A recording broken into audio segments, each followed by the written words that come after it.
ঈদে নতুন রূপে ফিরছেন বাংলাদেশের জনপ্রিয় অভিনেতা মিশা সওদাগর। ঈদকে কেন্দ্র করে প্রতিটি সিনেমায় খলনায়কের চরিত্রে অভিনয় করে থাকতেন জনপ্রিয় অভিনেতা মিশা সওদাগর। এবার ঈদে তার ভিন্নতা দেখা গেল। এবার ঈদে ভিন্ন লুকে হাজির হচ্ছেন জনপ্রিয় অভিনেতা মিশা সওদাগর। শবনম বুবলী অভিনীত প্রেসার কুকার সিনেমাতে দেখা যাবে মিশা সওদাগরকে। এছাড়াও মিশা সওদাগরের অভিনীত এবার ঈদে কোনো সিনেমা মুক্তি পাচ্ছে না। চলুন বিস্তারিত সবাই এক নজরে দেখে নেই।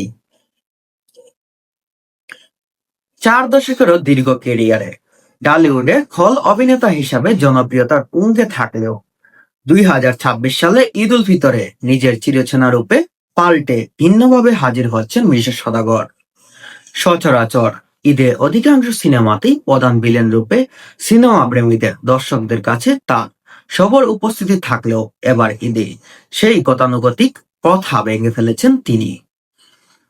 প্রতিটি ঈদে যেই সিনেমাগুলোতে মিশা সওদাগর ভিলেনের চরিত্রে অভিনয় করে দর্শকের মন কেড়ে নিতেন, এবার ঈদে তার ভিন্নতা দেখা গেল।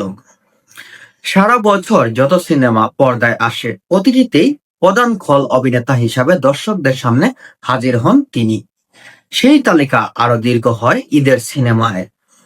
বিগত ঈদগুলোতে এমন দৃশ্যই দর্শকরা দেখেছেন, তবে এবার ঈদের বিবেচনা রূপে দেখা যাবে না জনপ্রিয় অভিনেতাটি। তবে এবার বিষয়টা অনেক ভিন্ন হয়ে গেছে। এবার ঈদে মিশা সওদাগরকে দেখা যাবে না। এবার মাত্র একটি সিনেমায় দেখা যাবে মিশা সওদাগরকে। নির্মাতা রায়হান রাফি পরিচালিত প্রেসার কুকার ছাড়াও এখনো পর্যন্ত মুক্তির তালিকায় মিশা সওদাগরের নতুন কোনো সিনেমা নেই। মুক্তির তালিকায় ছোট্ট হওয়ার প্রসঙ্গে মিশা সওদাগর বলেন, একটা সময় দিনে 4-5টা সিনেমায় কাজ করেছি। সকাল 7টা থেকে রাত 2টা পর্যন্ত শুটিং চলতো।